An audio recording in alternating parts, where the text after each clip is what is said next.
Assalaamu calaykum. Magaaleynta iyo warshadaynta degdega ah ayaa u hogaamisay horumar iyo koritaan ballaaran magaalooyinka qaaradda Afrika. Ku soo dhawaaw Ilcada Tube. Maanta waxaa idiin soo gudbinayaa 10 magaalo ee ugu hantida badan qaaradda Afrika. Xusuusnaaw inaad subscribe saarto channelka, gambaleelkana furato si ay kuu soo gaaraan barnaamijyadeena soo socda.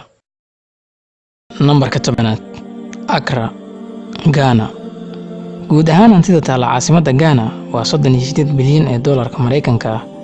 Accra waxaa degan 2300 oo milyaneer iyo 100 multimillionaire. Multimillionaire waa darajada ka sarreysa milyaneerka. Magaaladan ayaa ku tiirsan qalabka iyo alaabaha aasaasiga ah, wax soo saarka warshadaha iyo adeegyada dhaqaalaha. Nambarka 9aad, Casablanca, Morocco. Tirada hantida taala magaalada ugu weyn Morocco waa 42 bilyan oo doolar. Casablanca waxay guri u tahay 2300 oo milyaneer, 110 bilyaneer iyo 2 bilyaneer. Ilaha dhaqaale ee magaaladan waa qalabka aasaasiga ah, warshadaha iyo adeegga dhaqaalaha. Nambarka 8aad, Pretoria, South Africa. Lacagta taala caasimadda waddanka South Africa waxay gaaraysaa 48 bilyan oo doolar. Pretoria waxaa ku nool 2600 oo milyaneer, 110 milyaneer. Ganacsiyada ugu waaweyn ee magaaladan waa wax soo saarka qalabka aasaasiga ah, warshadaha iyo adeegyada dhaqaalaha. Nambarka 7aad, Luanda, Angola. Guud ahaan hantida taala caasimadda Angola waa 49 bilyan ee doolarka Mareykanka ah. Luanda waxay hoy u tahay 4100 milyaneer, 240 multimillionaire iyo 1 bilyaneer. Luanda waxay ku tiirsan tahay hantida maguurtada ah, dhismaha gaadiidka iyo qalabka aasaasiga ah ee saliidda iyo gaaska. Nambarka 6aad, Nairobi, Kenya. Dhammaan lacagta taala caasimadda Kenya waxay gaaraysaa 54 bilyan ee doolarka Mareykanka ah. Nairobi waxaa ku dhaqan 6800 milyaneer, 280 multimillionaire. Magaaladan kuma dhaqana shakhsi bilyaneer ah.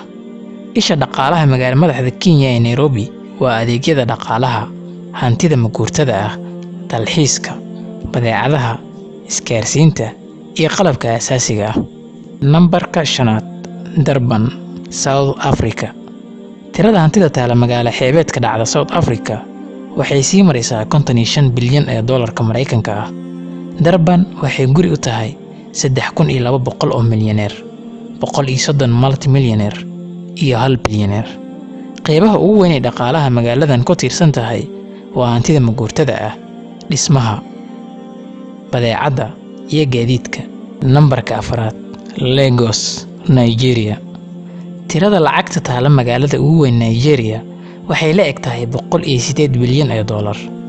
Lagos waxaa degan 6800 oo milyaneer, 360 multimillionaire iyo 4 bilyaneer.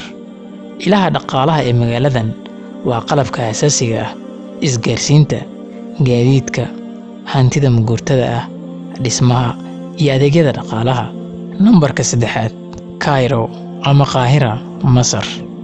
Lacagta taala caasimadda waddanka lagu naaniso hooyada dunida waxay gaaraysaa 140 bilyan ee doolarka Mareykanka ah. Qaahira waxaa ku nool 8900 oo milyaneer, 480 multimillionaire iyo 5 bilyaneer. Ganacsiyada ugu waaweyn ee magaaladan waa hantida maguurtada ah, dhismaha, adeegyada dhaqaalaha iyo qalabka aasaasiga ah. Nambarka 2aad, Cape Town, South Africa.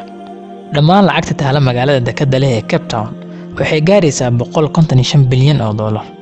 Cape Town waxaa degan 8200 oo milyaneer, 440 multimillionaire iyo 2 bilyaneer. Dhaqaalaha magaaladan waxa uu ka imaadaa hantida maguurtada ah, dhismaha, adeegyada dhaqaalaha, qalabka aasaasiga ah iyo dalxiiska. Taa oo keenaysa inay degan yihiin waqtiyada fasaxa ah 1500 oo multimillionaire oo fasaxa u imaado magaaladan. Nambarka 1aad, magaalada ugu dhaqaalaha badan qaaradda Afrika, Johannesburg, South Africa. Cadadka hantida taala magaalada ugu weyn South Africa waxay gaaraysaa 276 bilyan oo doolar. Magaaladan waxaa ku nool 18,200 oo milyaneer, 970 multimillionaire iyo 2 bilyaneer. Isha dhaqaale ee magaalada Johannesburg waa adeegyada dhaqaalaha sida bangiyada, caymiska, badeecadaha dhismaha, isgaarsiinta iyo qalabka aasaasiga ah. 10kan magaalo ee aan soo sheegnay waa 10ka magaalo ee ugu dhaqaalaha badan qaaradda Afrika. Sida ku cad fiidiyogan, waxaa aad u yar oo qaaradda Afrika aad ugu yar bilyaneeriska ama shakhsiyaadka haysta bilyaneerka, waana sababta keenaysa in qaaradda Afrika ay wax badan dib uga dhacsan tahay wadamada kale. Waxaa sidoo kale meeshan ka cad in bariga Afrika aysan lahayn wax bilyaneer ah ama shakhsi gaaray bilyaneer. intaas ayaan ku ekeenayaa mowduuceeni maanta. wassalaamu calaykum.